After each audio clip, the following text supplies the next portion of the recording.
고통당할 때 하나님은 어디에 계십니까? 필립 얀시 책의 질문이 현실적으로 우리에게 다가오는 시대입니다. 시대가 험악해지면 사람들을 현혹하는 각종 집회와 서적들이 인기를 얻어갑니다. 내가 본 천국, 내가 본 천국과 지옥 등 여러 종류의 책들이 인기 있게 팔렸던 때가 있었습니다. 현재에도 천국과 지옥에 대한 간증책들이 한국과 미국에서 출판되고 있습니다. 성경 요한계시록에서 보여준 천국의 모습에서는 예수 그리스도의 영광이 중심에 있습니다. 물론 우리는 성경대로 천국과 지옥을 분명하게 선포해야 합니다. 그런데 예수 그리스도가 중심에 있지 않은 천국은 껍데기입니다. 천국과 지옥을 분명하게 선포해야 합니다. 그런데 예수 그리스도의 영광이 강조되지 않은 천국의 모습은 가짜입니다. 성경을 바로 알고 미혹되지 않도록 분별해야 합니다. 오늘 요한복음 17장에서 성경 본문은 주님께서 기도를 마무리하는 부분입니다. 14장에서 우리가 먼저 살펴본 14장에서 주님은 내 아버지 집에 거할 곳이 많도다. 내가 너희를 위하여 거처를 예비하러 가노니 가서 너희를 위하여 거처를 예비하면 내가 다시 와서 너희를 내게로 영접하여 나 있는 곳에 너희도 있게 하리라. 14장에서 약속했습니다. 여기서 이제 아버지 집이나 주님이 영원히 거할 처소는 천국입니다. 하나님의 나라입니다. 낙원임을 14장을 설교하면서 자세히 말씀드렸습니다. 오늘 17장 본문에서는 주님이 계실 곳에 제자들이 와서 함께 거할 수 있도록 기도하셨습니다. 주님이 앞으로 거하실 곳에 제자들이 와서 함께 거할 수 있도록 기도하셨습니다. 주님의 기도에서 우리가 무엇을 준비해야 하는가? 이것이 오늘 메시지의 초점입니다. 첫 번째, 주님과 예수 그리스도와 영원한 동행을 준비해야 합니다. 영원한 동행, 영원한 교제, Eternal Fellowship을 준비해야 합니다. 오늘 17장 24절에서 아버지여 내게 주신 자, 내게 예수 그리스도죠. 내게 주신 자도 제자들도 나 예수 그리스도 있는 곳에 나와 함께 나 예수 그리스도와 함께 있어. 아버지여 내게 주신 자들도 나 있는 곳에 나와 함께 있게 하시옵소서.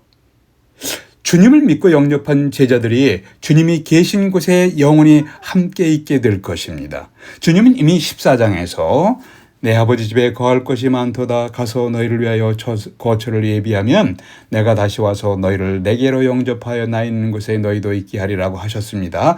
궁극적으로 예수께서 계실 곳, 내 아버지의 집은 천국인데 하나님이 온전히 통치하는 나라라는 의미에서 하나님의 나라로 불리고 있습니다. 매우 아름다운 곳이라는 의미로 낙원, 패러다이스로 불리기도 합니다.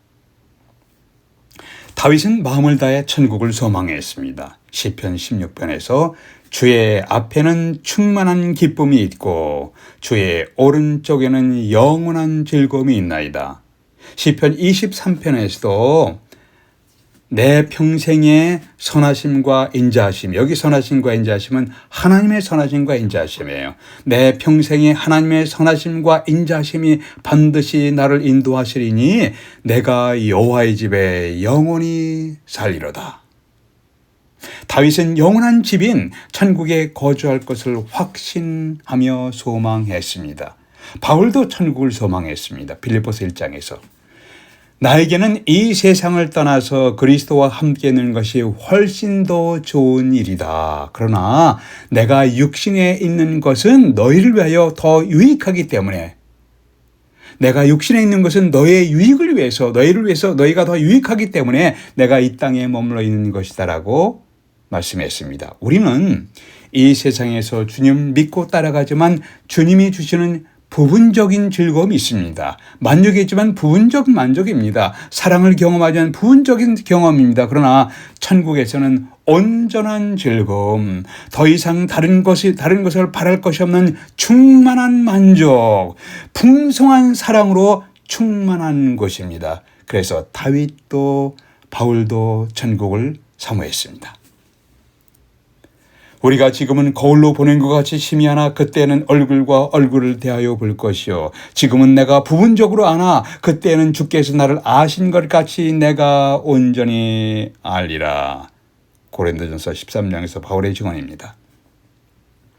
이 세상에서 우리는 주님을 알되 부분적으로 알고 동행합니다. 17장 3절에서 영생은 곧 유일하신 참 하나님과 그가 보내신 예수 그리스도를 아는 것이니라. Knowing Christ, 그리스도를 안다는 것은 예수 그리스도를 구원의 주님으로 압니다. 구원의 주님으로 믿습니다. 구원의 주님으로 영접하는 것을 포함하고 있습니다. 예수님을 메시아로 그리스도로 구원의 주님으로 하나님의 아들로 알고 믿음으로 영원하신 주님과 연합을 통한 영원한 생명이 시작됩니다. 다시 하겠습니다.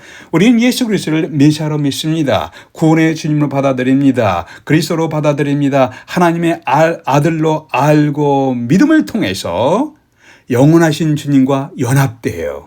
영원하신 주님 안에 in Christ, 그리스도 안에 들어가게 돼요. 그래서 영원하신 주님과의 연합을 통해서 union with Christ, 연합을 통해서 영원한 생명이 시작됩니다. 우리는 점점 더 높이, 점점 더 깊이, 점점 더 넓게 예수 그리스도를 알아가는 과정 중에 있습니다. 이것을 가리켜서 성장한다, 성숙해간다, 성화의 과정으로 표현되고 있습니다. 우리가 천국에 가서는 예수 그리스도를 온전히 알게 될 것입니다. 온전한 교제를 나누게 될 것입니다. 그 교제는 영원한 교제이며 영원한 동행입니다. Eternal Fellowship입니다. 누가복음 10장에서 주님은 제자들에게 귀신들이 너에게 항복하는 것으로 기뻐하지 말고 너의 이름이 하늘에 기록된 것으로 기뻐하라고 하셨습니다. 천국에는 우리의 이름들이 기록된 곳입니다. 마태복음 5장에서 주님은 너희가 나로 말미암아 욕먹고 핍박을 받을 때 즐거워하라. 하늘에서 너희의 상이 큼이라. 너희 전에 있던 선지자들도 이같이 핍박을 받았느니라고 하셨습니다. 천국에는 우리가 이 땅에서 행한 일에 대한 보상이 있는 곳입니다.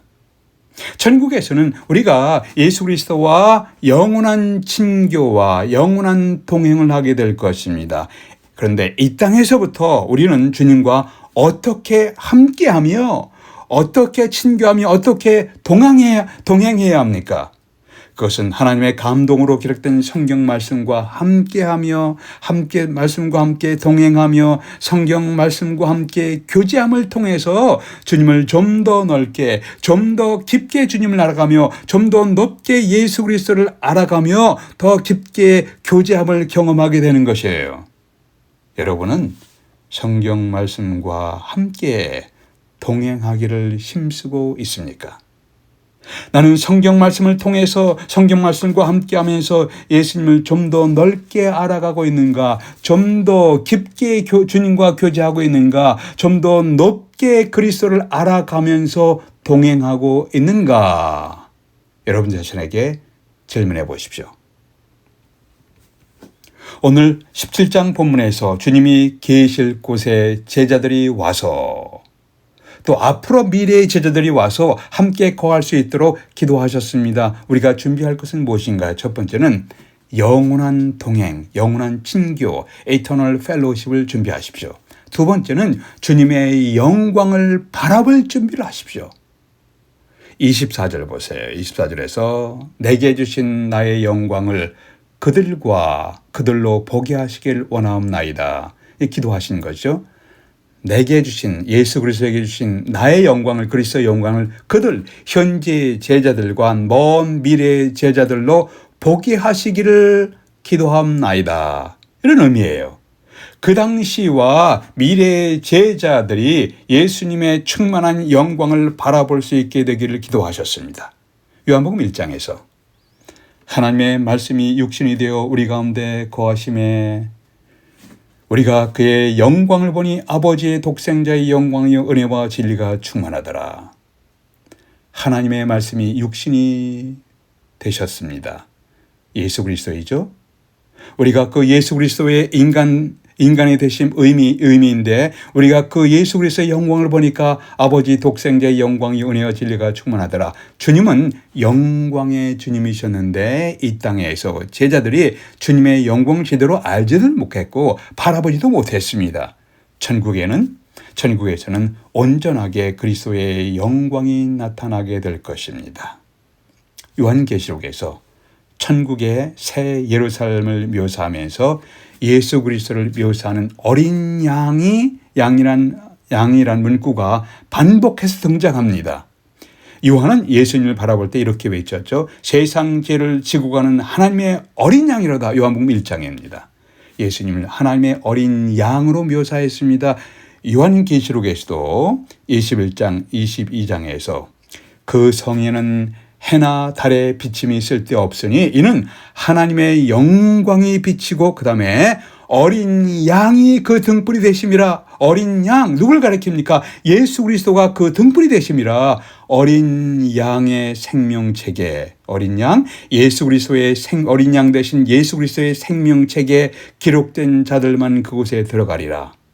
생명수의 강이 내게 보이니 하나님과 및 어린 양 예수 그리스도의 보좌로부터 흘러나와서 천국 영광의 핵심은 예수 그리스도이십니다. 천국에서 영광 중에 계신 예수 그리스도께서 우리와 함께 만나주시고 함께 교제하시고 함께 동행하실 것입니다. 요한복음 14장에서 내가 다시 와서 너희를 영접하여 나 있는 곳에 너희도 있게 하리라 약속하셨습니다. 예수 그리스도의 영광이 충만하게 거하는 것이 천국입니다. 천국에서는 예수 그리스도께서 중심에 계신 것이 강조되고 있습니다. 예수 그리스도의 충만한 영광이 없는 곳, 그런 것을 묘사하는 것은 껍데기 천국이에요. 가짜입니다. 속지 마십시오. 그런데 예수 그리스도께서 영광을 회복하는 과정을 보십시오. 예수 그리스도는 이 땅에 육신을 입고 오셨습니다. 겸손하게 십자가의 고통까지 담당하셨습니다. 죽기까지 순종하셨습니다. 무덤에 묻히셨습니다. 부활하셨습니다. 영광스럽게 하늘로 올라가셨습니다. 주님은 영광을 온전히 회복하시는 과정에서 고난과 순종의 과정이 있었습니다. 우리가 주님과 함께 영광에 참여하기 위해서 하나님의 뜻을 이루어가는 삶에는 고난도 있고 미움도 있습니다. 이 땅에서 하나님의 뜻을 이루어가는 우리의 삶 속에는 고난도 있고 미움도 있고 때로는 핍박도 당하고 오해도 당하는 과정이 있습니다. 바울은 이렇게 묘사합니다. 생각건대 현재의 고난은 장차 우리에게 나타날 이 영광과 좋게 비교할 수 없어다. 로마서 8장입니다. 그리고 이렇게 기도하셨습니다. 데살로니가후서 1장에서 이렇게 기도하셨습니다. 우리 하나님과 주 예수 그리스도의 은혜대로 우리 주 예수의 이름이 너희 가운데서 영광을 얻으시고 예수께서 너희 가운데서 영광을 얻으시고 너희도 그 안에서 예수님 안에서 영광을 얻게 하려 하심이니라. 우리 삶에서 우리가 예수 그리스도를 영화롭게 하면 주님은 우리를 주님 안에서 우리를 영화롭게 하실 것입니다. 우리는 우리의 이 땅의 삶을 향한 하나님의 뜻을 이루어 가면 하나님을 가면서 하나님을 영화롭게 하는 것을 배워가고 있는 중입니다. 이렇게 우리의 삶을 향한 주님의 뜻을 이루어 가면서 하나님을 영화롭게 하며 살아가면 결국에 주님이 우리를 영화롭게 하실 것입니다. 현재 우리는 여러분과 저는 주님을 영화롭게 하는 삶이 있는가? 나의 주어진 삶의 현장에서 하나님의 뜻을 행하고 하나님을 영화롭게 하는 삶이 있는가? 자신에게 물어보십시오. 주님이 재림하심으로 우리가 공중 별림 받는 휴거를 통해서 천국에 가든지 아니면 주님께 신앙을 고백한 우리가 이 세상을 떠나서 가든지 결국 우리가 도착할 것은 천국, 하나님의 나라, 낙원이 될 것입니다. 천국, 하나님의 나라에서 주님과 함께 영원히 동행하며 영원히 교제하며 주님의 영광을 찬송하게 될 것입니다. 우린 이 땅에서부터 주님과 함께하고 주님과 동행하며 주님을 영화롭게 하는 것을 배워가며 살아가는 중에 있습니다. 자신에게 질문해 보십시오. 나는 주님과 동행하는 것을 계속해서 배워가고 있는 중인가? 나는 나의 삶을 향한 주님의 뜻을 행하면서 주님을 영화롭게 하며 살아가고 있는가? 여러분의 응답은 무엇입니까? 아버지 하나님, 적응하기 어려울 정도로 빠르게 변해가는 세상 속에 저희들이 살아가고 있습니다. 참으로 앞날을 예측하기 어렵지만 성경을 통해서 확실한 진리와 예수 그리스도를 알게 하셨으니 저희들이 큰 확신 가운데 거하며 살게 하여 주시옵소서. 주님께 대한 굳건한 믿음으로 담대하게 걸어가는 저희들의 발걸음이 되게 해 주시옵소서. 우리 주 예수 그리스도의 이름으로 기도하옵나이다. 아멘.